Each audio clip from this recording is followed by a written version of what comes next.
Periodic trends कि periodic table में कोई चीज आगे बढ़ती है, कोई चीज पीछे घटती है। ठीक, तो जिनको आप बोलते हो पीरियोडिक ट्रेंड्स, मतलब पीरियोडिक टेबल में कौन सी चीज एलएचएस से आरएचएस बढ़ती, आरएचएस से एलएचएस बढ़ती। जैसे यदि अपन बात करें कि ये होता है किसी भी पीरियोडिक टेबल के लिए एलएचएस, है ना, ये बात ध्यान रखना, यही आपके कारण वाले चीजों को निपटाएंगे। तो कल बात कर रहा था 16-18 ट्रेंड्स की, यही एलएचएस से, इसमें तभी कम दिए और अब बताएंगे। आरएचएस ये हो गया, ये हो गया।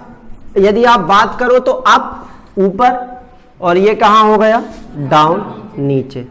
ठीक है, हिंदी में यदि आप बात करो तो ये क्या हो गया, आप एलएचएस से याद रखोगे, नहीं तो बाएं दाएं लिखो। ठीक, अप डाउन। ठीक, अब एक बात ध्यान रखना, कुछ चीजें बिल्कुल फिक्स फिर इन पे आ रहे हैं कि जो चीज एलएचएस से आरएचएस बढ़ेगी वो अप टू डाउन घटेगी।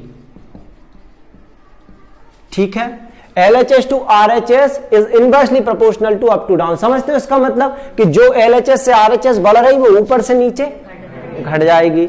इसका एक और होता है कि जो चीज LHS से RHS बढ़ रही है वो RHS to LHS घटेगी, RHS से LHS घटेगी। ठीक, अब यदि आप बात कर रहे हो कोई चीज LHS से RHS बढ़ रही है तो वो डाउन टू अप भी बढ़ेगी, मतलब नीचे से ऊपर जाओगे तो बढ़ेगी। जब कोई चीज ऊपर से नीचे घट रही है नीचे से ऊपर बढ़ जाएगी। यही बस अभी जो बता रहा हूं ये बिल्कुल पीक पॉइंट है इस लेक्चर का, इनऑर्गेनिक केमिस्ट्री का पीक पॉइंट है, समझ लो। यदि ये पकड़ में आ गई तो आप बिल्कुल निष्फिक्र हो जाओ। 17-18 प्रकार की प्रॉपर्टी से आपको अपने आप आंसर निकल के आएंगे। डाउन टू अप बढ़ेगी।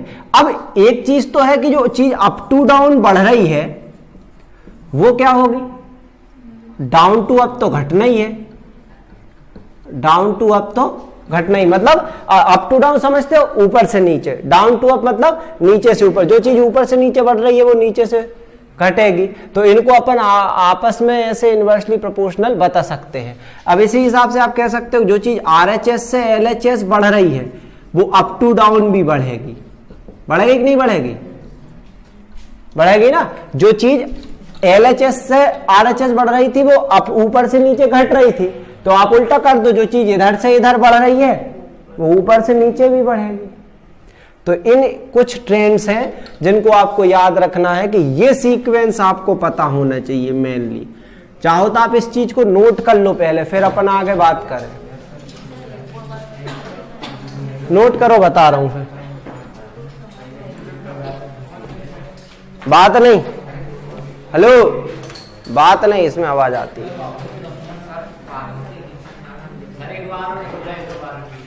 नोट कर लो फिर बता रहा हूं आपको एक बार।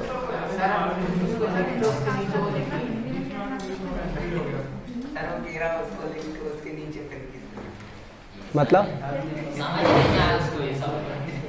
देख फिर से समझ ले। फिर देखो, सीधी बात है, जो चीज यहां से यहां बढ़ रही है, नियम क्या है पहला याद रखना, जो चीज एलएचएस से आरएचएस बढ़ रही है वो ऊपर से नीचे घटेगी। तो वही लिखा, एलएचएस से आरएचएस बढ़ रही है तो अप टू डाउन घटेगी। पहली चीज समझ में आई। अब इसको थोड़ा और आगे बढ़ाना, जो चीज एलएचएस से आरएचएस बढ़ी वो यदि आरएचएस से एलएचएस आओगे तो घटेगी ना। तो वही तो लिखा है, एलएचएस से आरएचएस बढ़ी तो आरएचएस टू एलएचएस घटी। इनवर्सली प्रोपोर्शनल मतलब उल्टा होता है। ठीक ठीक, बाहर कहां आ रहा है। फिर अगला कह रहे हैं आप, जो चीज एलएचएस से आरएचएस बढ़ी, कहां से कहां बढ़ी, एलएचएस से आरएचएस बढ़ी, वो क्या होगी, डाउन टू अप बढ़ जाएगी। क्यों, क्योंकि जो चीज एलएचएस से आरएचएस बढ़ रही है वही चीज आप कह रहे हैं ऊपर से नीचे घटेगी। तो जो चीज ऊपर से नीचे घट रही है वो नीचे से ऊपर तो बढ़ेगी ना। तो वही तो लिखा है, डाउन टू अप बढ़ेगी। फिर आप कह रहे हैं जो अप टू डाउन बढ़ रही है, मतलब ऊपर से नीचे जो चीज बढ़ रही है वो चीज नीचे से ऊपर घटेगी। तो वही तो लिखा है, नीचे से ऊपर घटेगी।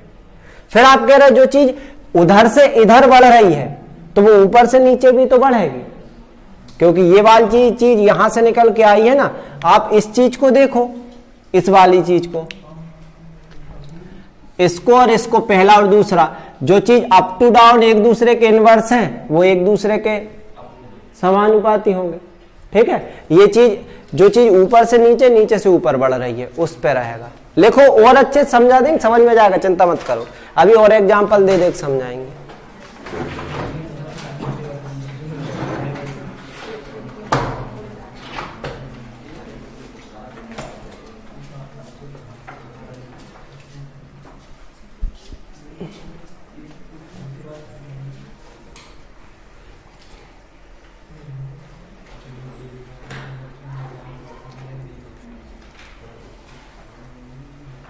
भानु,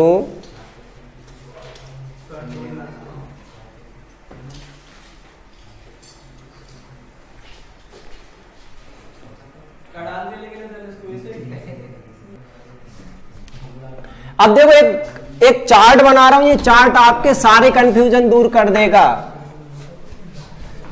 ये चार्ट आपके सारे कंफ्यूजन दूर कर देगा। देखो आप वो बनाते हो ना आयत, तो आप ऐसा बनाओ, ध्यान समझना।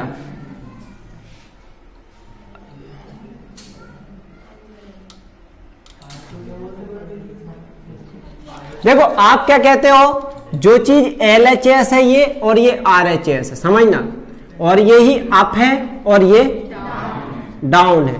जो चीज LHS से RHS बढ़ती है, एरो मतलब बढ़ रही है, वो चीज क्या होती है, अप टू डाउन घटती है। ठीक, लेकिन जो चीज RHS से LHS बढ़ती है वो अप टू डाउन भी बढ़ती है, वो अप टू डाउन भी बढ़ती है। तो आप इसको ऐसा लिख सकते हो, ये एरो बता रहा है कि जो चीज RHS से LHS बढ़ेगी वो अप टू डाउन भी बढ़ेगी। ठीक है, वो कैसे बढ़ेगी, अप टू डाउन, और इस डाउन पे सारे एरो मिलना चाहिए, ध्यान रखो।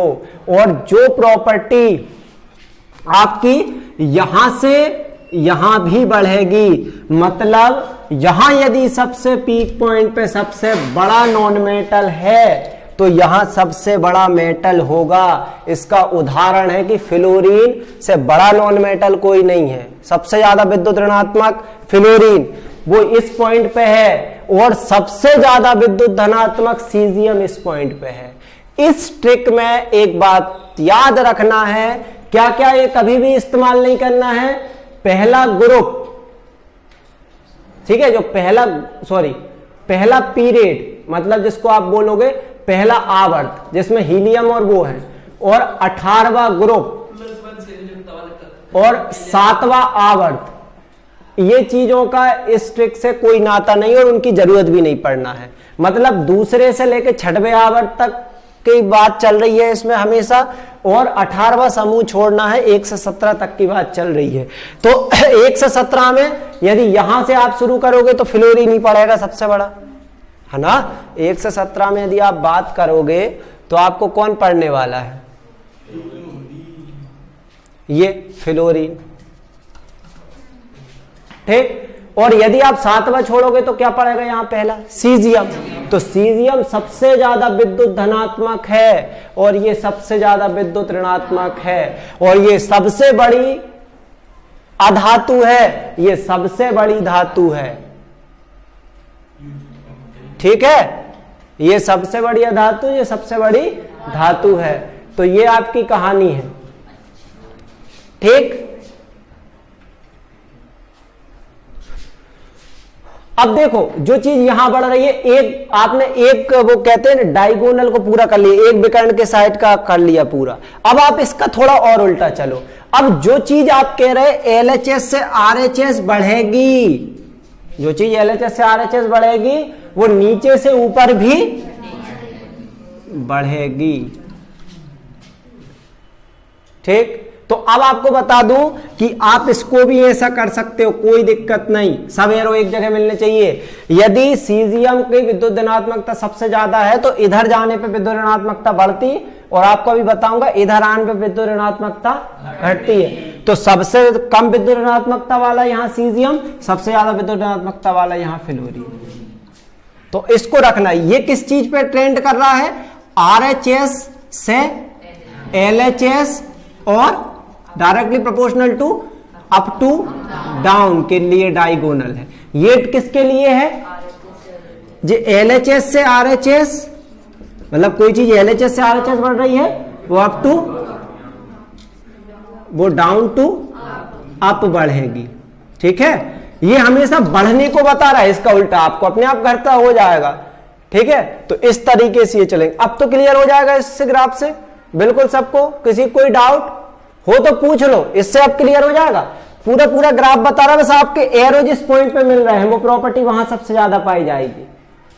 आपने यदि एक प्रॉपर्टी को उठाना, कुछ अपवाद है, यदि कुछ अपवादों को छोड़ दो, आपने कोई प्रॉपर्टी को कहीं से उठा के ना शुरू किया, मान लो इस पॉइंट से किया, जैसे विद्युत ऋणात्मकता को ही, तो आपको पता है कि विद्युत ऋणात्मकता इस साइड बढ़ती है। अभी आपको लिखवा देंगे कौन किस साइड बढ़ता है, वो इस साइड बढ़ती है। तो आप यदि यहां से शुरू करोगे तो ये सबसे कम विद्युत ऋणात्मक है, तो आप यहां जाओगे तो आपको और विद्युत ऋणात्मक मिलेगा, लेकिन यहां पहुंच जाओगे तो इससे बड़ा कोई नहीं मिलेगा। आप विद्युत धनात्मक ढूंढ रहे हो तो फिर ऐसे चले जाओ। आप आक्सीकारक ढूंढ रहे हो तो आप मान लो आक्सीकारक ढूंढ रहे हो, यहां शुरू किया सबसे छोटा आक्सीकारक, यहां पहुंचोगे सबसे बड़ा आक्सीकारक। कोई भी प्रॉपर्टी कुछ अपवाद छोड़ करके, कुछ अपवाद है बस, वो तो अपवाद रहते ही हैं उस तरीके से। ठीक है, इनऑर्गेनिक केमिस्ट्री ये एक मेन चीज है। आपको अभी तो नहीं, थोड़ा सा चैप्टर साथ निकल जाएगा, आपको एक लिस्ट दिखा देंगे, ग्रुप में भी अपलोड कर दूंगा, जिसमें मेरे पास सारे इनऑर्गेनिक केमिस्ट्री में लगभग आपके 135 से 140 कॉन्सेप्ट है मेरे पास, इंक्रीजिंग डिक्रीजिंग ऑर्डर, कौन चीज कहां से कहां तक बढ़ सकती, कौन कहां से कहां तक घट सकती, उसका है वो बता दूंगा। लेकिन अब इतना समझ में आ गया, ये बिल्कुल सबके दिमाग में बैठ गया। ठीक है, तो इसको बना लो, ये बहुत काम की चीज है। फिर आपको बता रहा है कि ये कहां से कौन कैसे बढ़ रहा है, कुछ प्रॉपर्टी लिखा रहा है।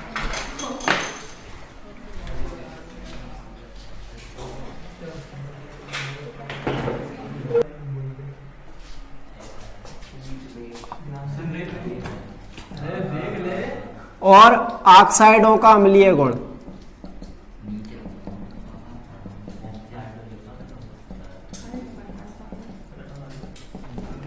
ठीक समझना क्या क्या कह रहे हो आप। नाभिकीय आवेश LHS से RHS बढ़ता है सबका, मतलब ये ऐसा नहीं है कि एक के नियम लागू हो रहा है दूसरे के लिए नहीं लागू हो रहा, सबके लिए लागू है। ठीक, ये सरकार का नियम नहीं है, ऊपर वाले का नियम है। सरकार के नियम तो उन्होंने कहा जिसके पास ज्यादा पैसा उसके लिए कोई नियम नहीं, और जो बेचारा गरीब उसके लिए सब नियम। यहाँ भगवान का नियम चलता है, कोई अच्छे 30 मार खाने पड़ जाते हैं।